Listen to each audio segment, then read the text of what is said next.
On a quiet morning in 2007, a boy bought a one-way ticket to London and was never seen again.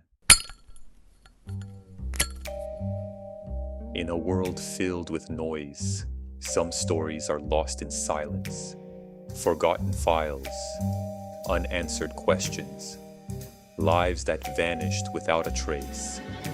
From the shadows of the past, these cases still whisper for the truth.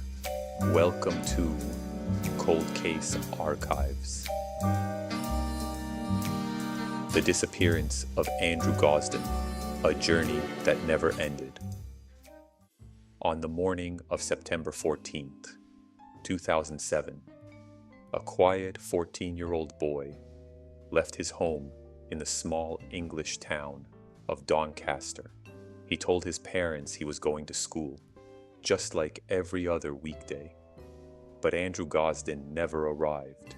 He didn't take a jacket, he didn't bring his charger, and he didn't tell anyone where he was going.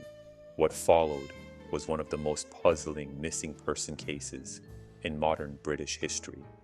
A case with no body, no confirmed sightings, and no clear explanation. This is the story of Andrew Gosden. Chapter 1. Who was Andrew Gosden? Andrew Thomas Gosden was born on July 10th, 1993. He lived with his parents, Kevin and Glenys Gosden, and his older sister Charlotte in Doncaster, South Yorkshire. By all accounts, Andrew was a bright, quiet, and thoughtful teenager. He loved mathematics. He enjoyed reading. He listened to rock and heavy metal music. And he had a strong interest in science and technology. Teachers described him as exceptionally intelligent. He had recently received a letter from a prestigious summer program for gifted students, an opportunity many teenagers would have been proud of. But Andrew had chosen not to attend. At home, he was described as calm and polite. He rarely caused trouble.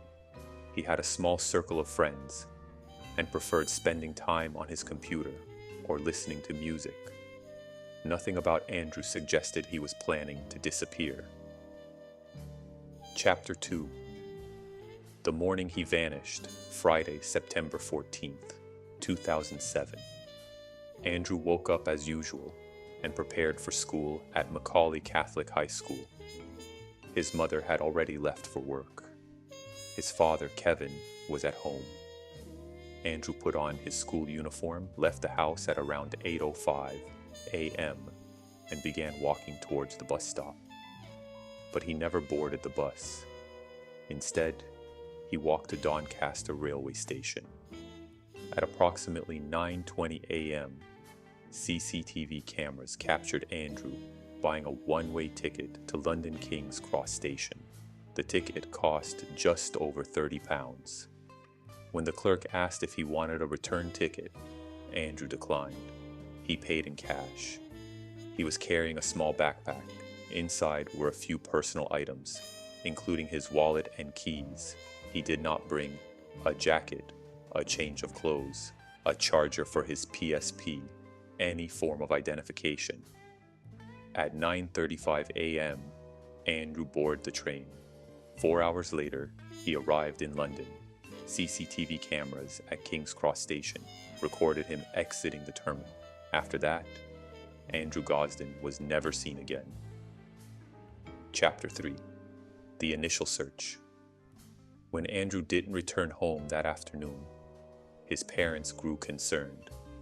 At first, they assumed he had stayed late at school or gone to a friend's house. But as the evening passed, panic began to set in. The police were contacted. Initially, investigators believed Andrew might have run away. They searched local parks, schools, and neighborhoods. But there were major delays in reviewing the CCTV footage from the train station. By the time police realized Andrew had traveled to London, weeks had passed. Critical evidence had already been overwritten. Potential sightings were lost. The trail had gone cold. Extra chapter: The investigation's missed moments. In the days following Andrew Gosden's disappearance, the search for answers was slow and uncertain. At first, investigators believed Andrew had simply skipped school. Perhaps he had gone to a friend's house. Perhaps he was exploring the city. But as the hours turned into days, it became clear that something was wrong. Andrew had never been a rebellious child.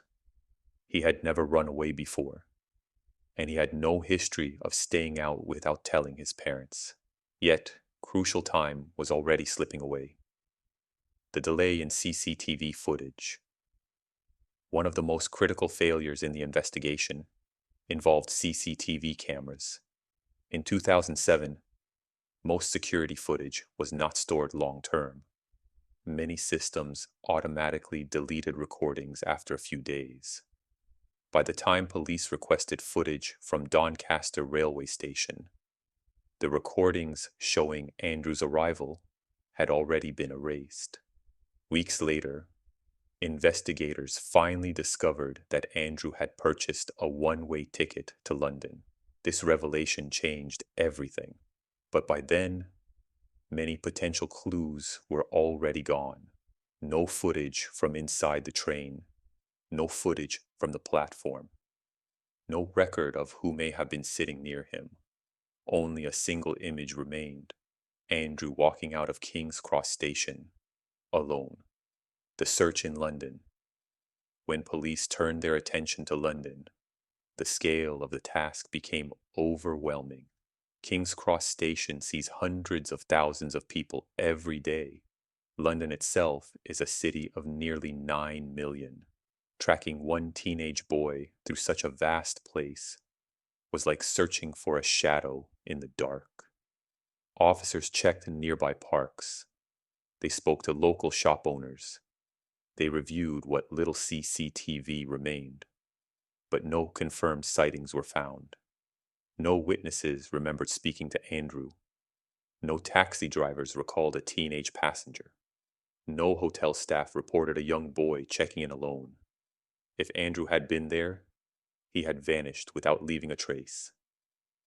No digital footprint.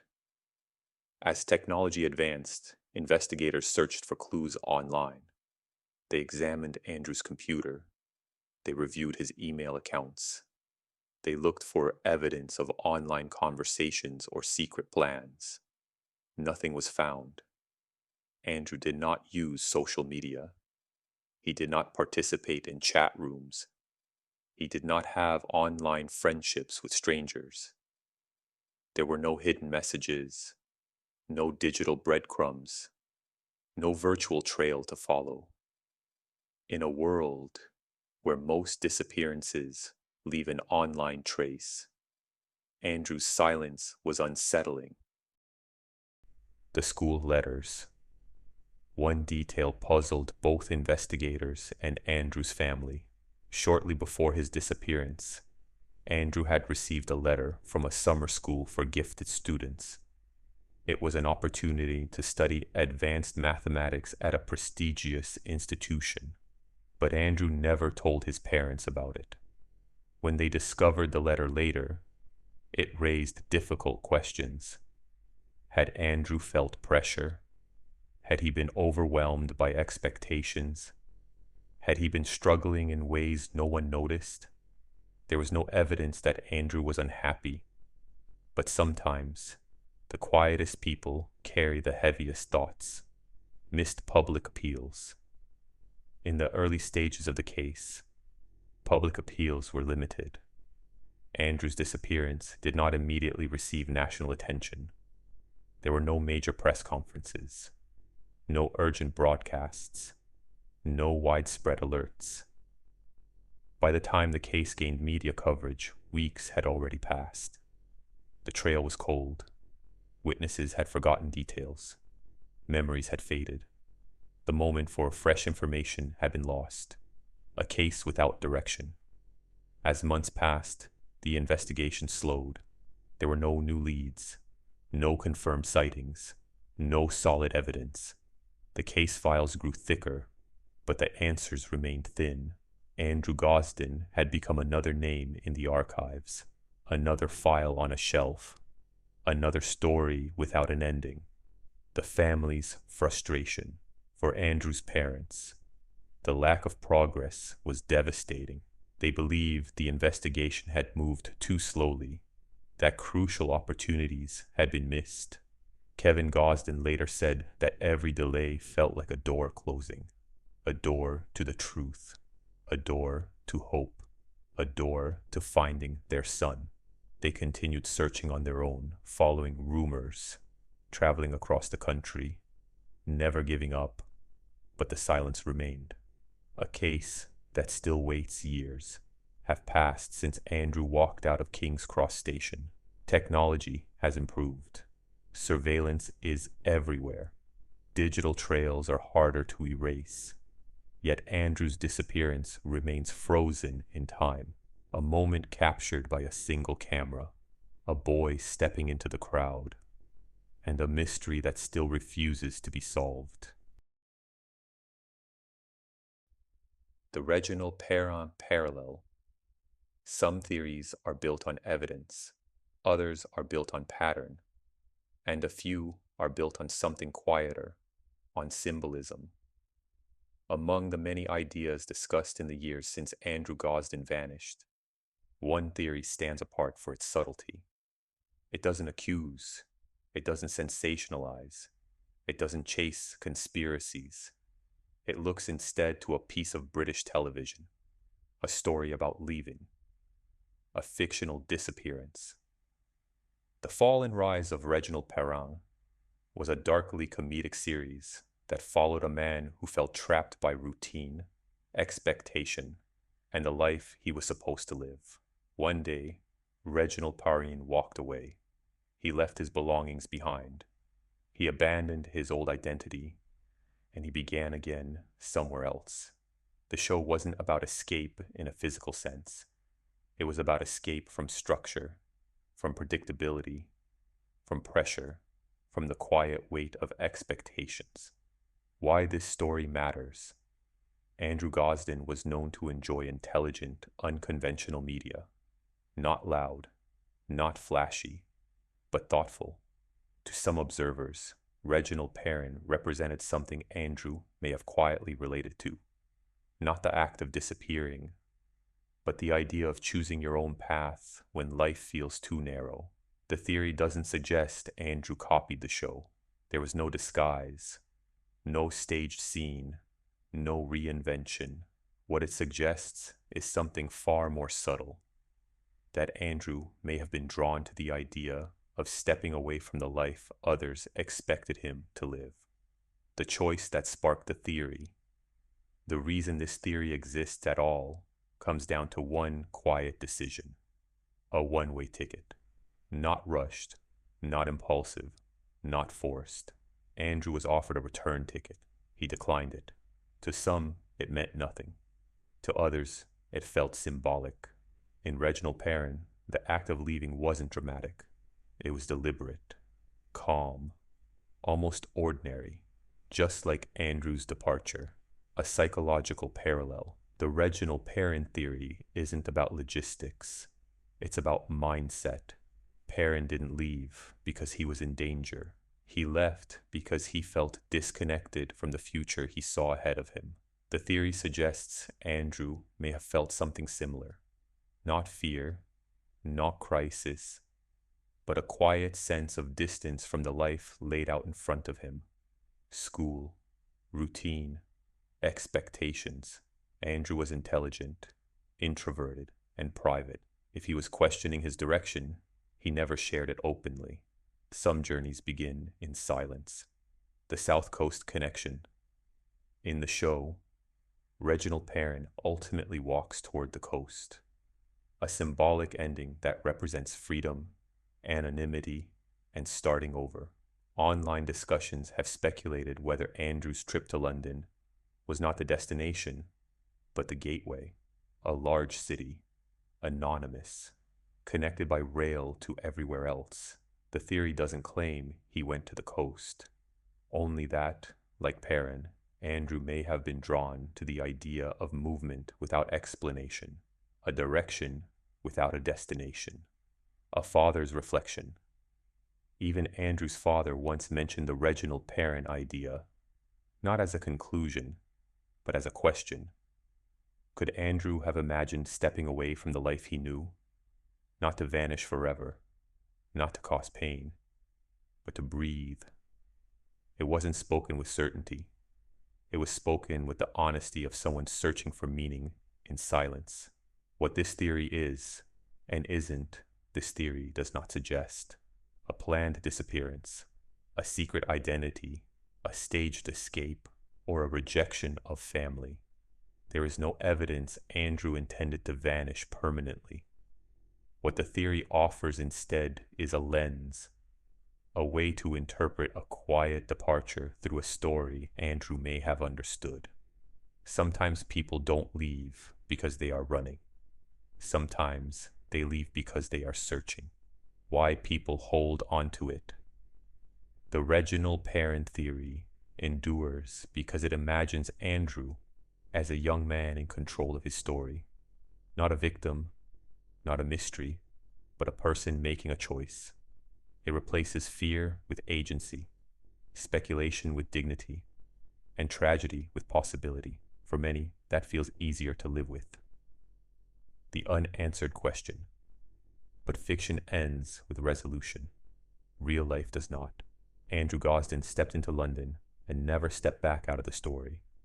Whether his journey was inspired by curiosity, independence, or a quiet desire for change, no one knows. The only certainty is the absence he left behind, and the silence that still echoes. Chapter 4. Why London? One of the biggest mysteries in the case is why Andrew went to London. Andrew had visited London before, with his family. He knew the city. He was familiar with King's Cross Station, but this time he went alone. Some theories suggest he may have wanted to attend a concert. He may have planned to meet someone. He may have wanted a day of independence. Or he may have been lured by someone. However, investigators found no evidence that Andrew was communicating with anyone online. His computer showed no signs of secret accounts or conversations. He did not have a mobile phone at the time. There were no suspicious messages, no plans, no clues. Chapter 5. The family search. Andrew's parents never stopped looking for him. They organized searches. They distributed posters. They gave interviews. Kevin Gosden, Andrew's father, spent years traveling across the UK, following potential leads. He joined online forums. He contacted missing person organizations. He even stood outside train stations, hoping someone might recognize his son. The emotional toll was immense. Kevin later described the experience as living in a permanent state of not knowing. Not knowing if Andrew was alive. Not knowing if he was suffering. Not knowing if they would ever see him again. Chapter 6. Possible sightings. Over the years, there have been numerous reported sightings of Andrew. Some people claimed to have seen him in London, in the West Country, in northern England, even abroad. But none of these sightings were ever confirmed. One report suggested Andrew may have been living a quiet life somewhere under a new identity. Another claimed he may have fallen victim to foul play shortly after arriving in London. Without solid evidence, all of these remained theories. Chapter 7. The 2021 arrests. In December 2021, 14 years after Andrew disappeared, police made a surprise announcement. 2 men were arrested in connection with the case. They were suspected of involvement in kidnapping, human trafficking, sexual exploitation, Electronic devices were seized. For the first time in years, the case felt alive again. But after months of investigation, both men were released without charge. No further details were made public. Once again, the trail went cold. Chapter 8. What really happened? There are several main theories. 1. Andrew ran away. Some believe Andrew simply wanted a new life. But he had no money, no long-term plan, no contact with anyone too. He met someone. Others believe Andrew was lured by someone he trusted. But no digital evidence supports this. He had limited internet access. 3. Foul play. Many suspect Andrew encountered danger shortly after arriving in London. The city is vast. The crowds are large. Opportunities for crime are endless. But without evidence, this remains speculation. Chapter 9. A family still waiting today. Andrew Gosden would be in his early 30s. His family continues to hope. They have said repeatedly, "If Andrew is alive, we just want him to know we love him." No anger, no blame, only hope.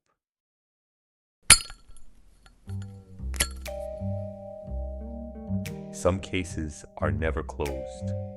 Some questions remain unanswered, but every story deserves to be remembered. This has been Cold Case Archives.